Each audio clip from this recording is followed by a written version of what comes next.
Brian. Chris. Steve. Whit.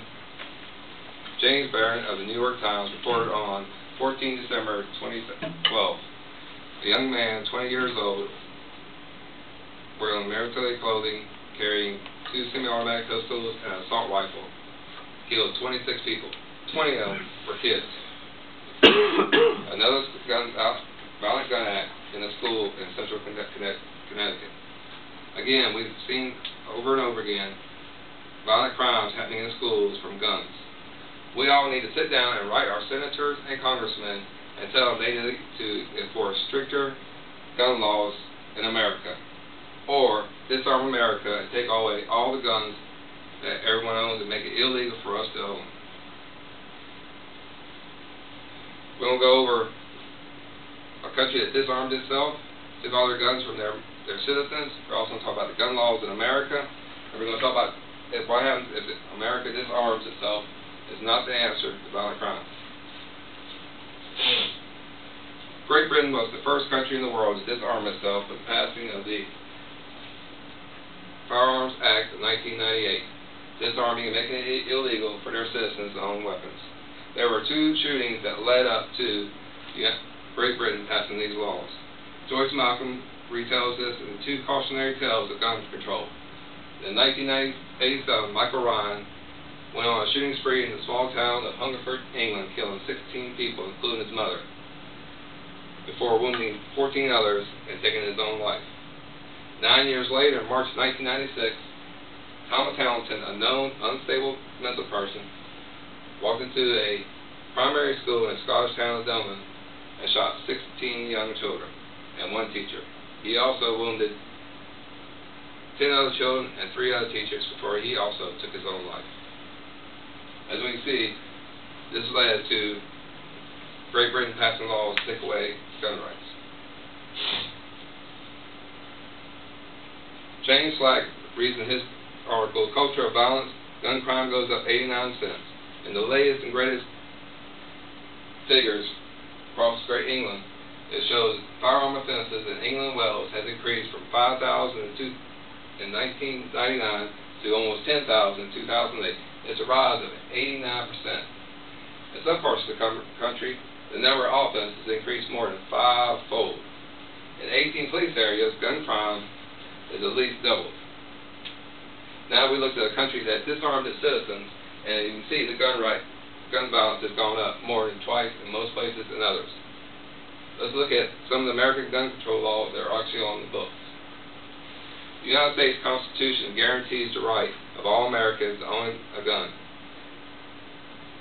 That means anybody can go out and buy a gun. Not quite true.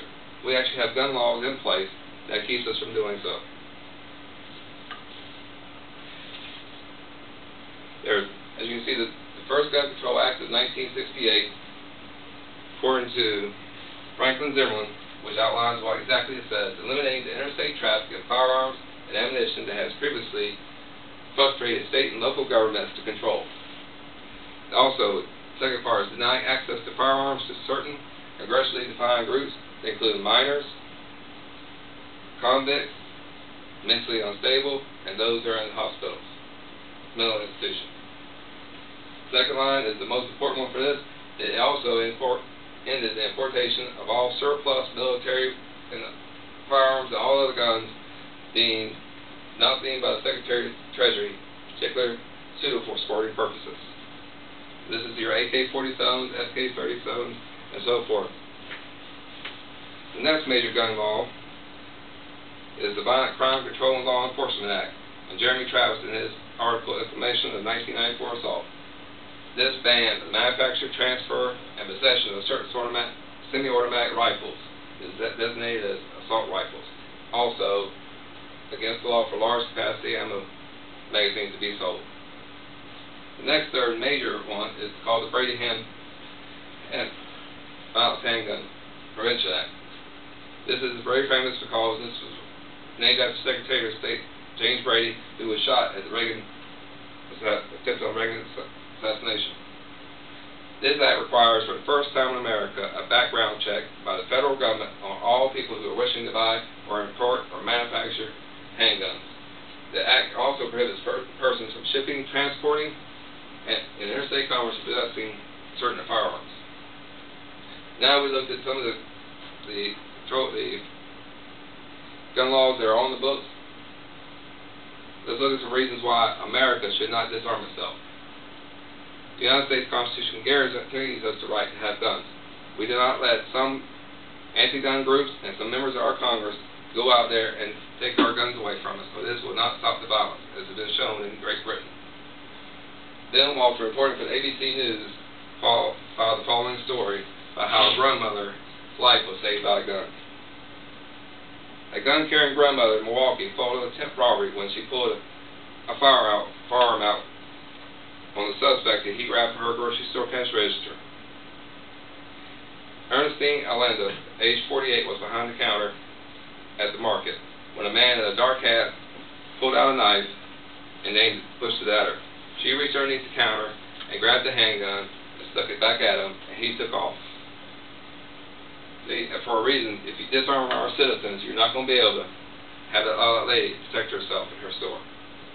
Guns do not kill people. As we've heard over and over again, people kill people. Same person that could have used a knife, a blunt object, a club, or something else to have killed that person. It just doesn't take a gun, because guns don't have brains. If our government bans, our crime rate will soar out of control, just like it did in Great Britain, because you no longer have citizens owning guns that are law-abiding, protecting themselves, and all criminals know that they no longer have these weapons.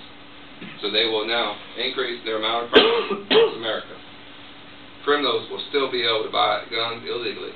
It's been shown many times on the news how guns are trafficked across America and bought and sold every day illegally in America. So write your senators and congressmen and let them know that they need to not allow anyone to take our gun rights away from us, because this is no longer the Old West, unfortunately. But we do need to protect ourselves and make sure we keep ourselves safe and our children. And there are many examples out there on the internet with stories just like the elderly grandmother.